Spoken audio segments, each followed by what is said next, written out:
राजकीय कला महाविद्यालय कोटा के बीए पार्ट सेकंड के हिंदी साहित्य के सभी छात्रों का आज इस कक्षा में हम एक बार फिर स्वागत करते हैं।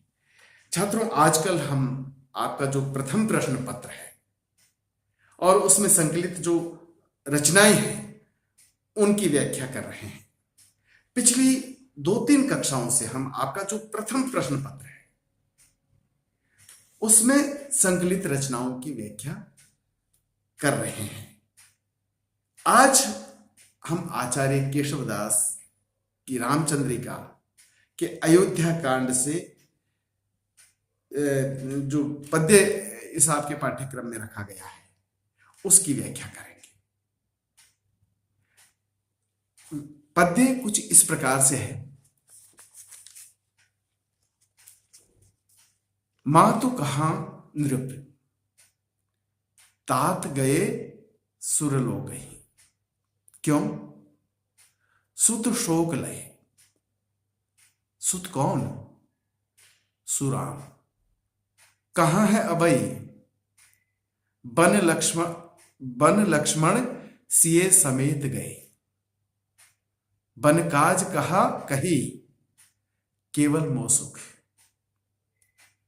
तो को कहा सुख यामय भय तुमको प्रभुता। धिक तो को कहा अपराध बिना सिगरेई है। ये जो रचना है, इस रचना में जब श्री राम लक्ष्मण और सीता सहित वनवास चले जाते हैं, वन को चले जाते हैं और उनके शोक में राजा दशरथ स्वर्गलोक सिधार जाते हैं और जब भरत अयोध्या आते हैं तो वो माता कैकेयी से अपने पिता के बारे में पूछते हैं।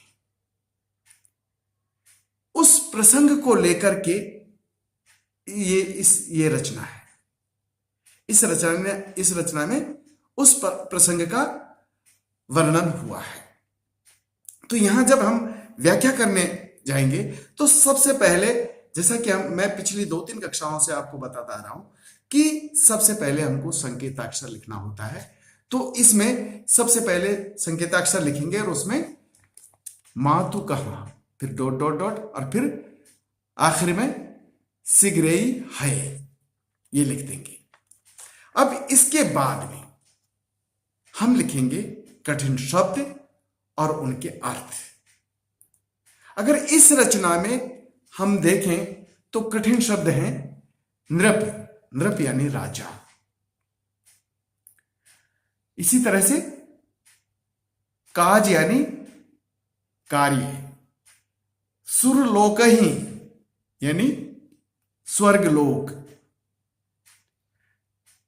धिक यानी धिक्कार, प्रभुता यानी राज्याधिकार, सिगरे यानी सभी, सिगरे यानी सभी। ये कुछ कठिन शब्द हैं।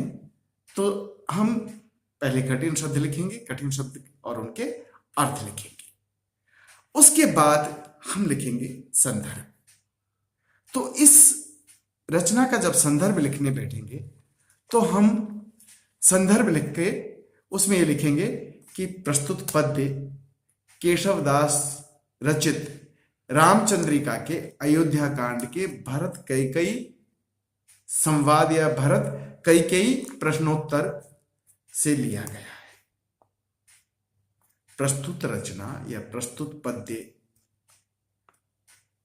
केशवदास की रामचंद्रिका के अयोध्या कांड के भरत कैकेयी संवाद से लिया गया है। यह तो हुआ इसका संदर्भ।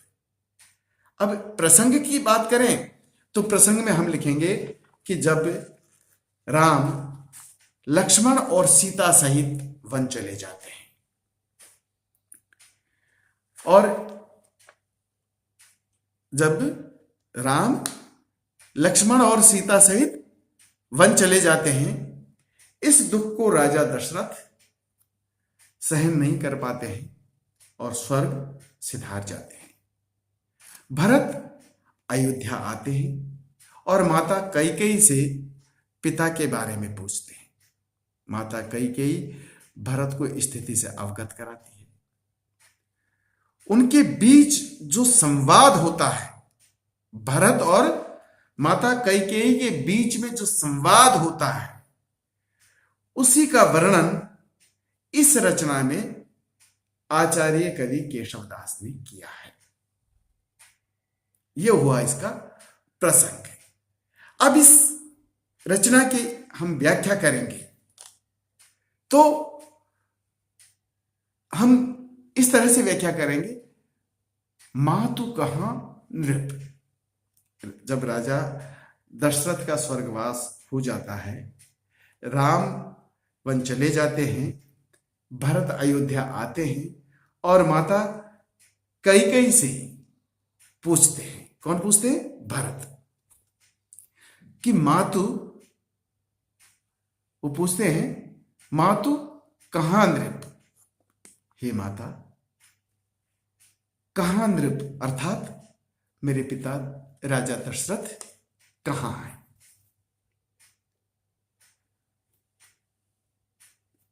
तो माता कैकेयी जवाब देती है, तात गए सुरलोक, यानी कि उनका स्वर्गवास हो गया है, वो स्वर्ग सिधार गए हैं। इस पर भरत फिर प्रश्न करते हैं, क्यों, कैसे हुआ, किस कारण से हुआ, ये भरत पूछते हैं। तो माता कैकेयी जवाब देती है, सुत शोक लय, सुत के यानी पुत्र के शोक में उनका स्वर्गवास हो गया, वे स्वर्गलोक सिधार गए। इस पर भरत फिर पूछते हैं, सुत कौन से पुत्र के शोक में या कौन से पुत्र के लिए उनको इतना दुख हुआ कि उनका स्वर्गवास हो गया, सुत कौन। तो माता कैकेयी जवाब देती है और वो कहती है कि पुत्र राम के वियोग में वे स्वर्ग सिधार गए। इस पर भरत फिर कहते हैं, पूछते हैं, कहां है अबई, यानी कि श्री राम, सीता जी और लक्ष्मण जी अब कहां है। बन लक्ष्मण सिए समेत गए। तो माता कैकेयी कहती है कि वो लक्ष्मण और सीता जी के साथ में वन को चले गए हैं, वन को चले गए हैं। फिर भरत जी प्रश्न करते हैं, बन काज कहा कही। वो पूछते हैं कि उनको वन में क्या कार्य था, किस कार्य से वो वन में गए, उनके वन में जाने का क्या कारण है, उनको कौन सा कार्य आन पड़ा है जो उन्हें वन में जाना पड़ा है। तो जवाब मिलता है, केवल मोह सुख। माता कैकेयी कहती है कि वो मेरे सुख के लिए वन में गए हैं, वो मेरे सुख के लिए वन में गए हैं। तो को कहा सुख या में भय। भरत जी फिर प्रश्न करते हैं कि माता आपको इसमें कौन सा सुख मिलेगा, राम के वन में जाने से आपको कौन सा सुख मिलेगा। तो वो कहती हैं, माता कहती हैं, तुमको प्रभुता, यानी कि तुमको राज्याधिकार मिलेगा,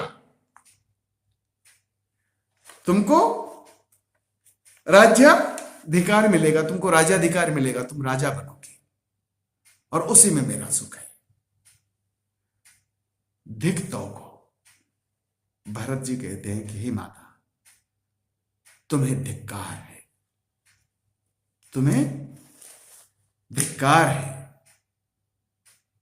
कहा अपराध बिना सिगरे है, कि इससे तो हम सभी अपराधी बन गए, बदनामी हो गई हमारी सब अकारण ही, हम सब बदनाम हो गए, सबके सब अपराध बोध से ग्रस्त हो गए, तुमको धिक्कार है माता।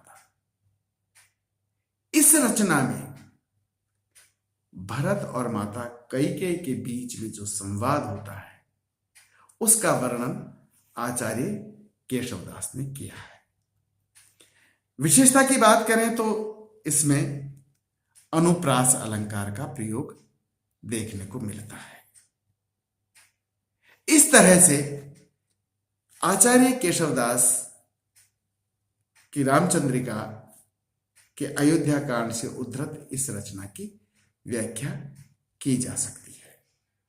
छात्रों, आप व्याख्या करते समय इन सभी बातों का ध्यान रखेंगे, यानी कि सबसे पहले संकेताक्षर लिखेंगे, उसके बाद कठिन शब्द और उनके अर्थ लिखेंगे, उसके बाद में संदर्भ लिखेंगे, उसके बाद प्रसंग लिखेंगे, फिर व्याख्या लिखेंगे और उसके बाद विशेषताएं लिखेंगे। आज के लिए बस इतना ही। छात्रों, अगली कक्षा में हम फिर आएंगे और फिर आपका जो प्रथम प्रश्न पत्र है, आपका जो फर्स्ट पेपर है, और उसके अंतर्गत आचार्य केशवदास की जिन रचनाओं को रखा गया है उनकी हम अगली कक्षा में फिर व्याख्या करेंगे। तब तक के लिए नमस्कार।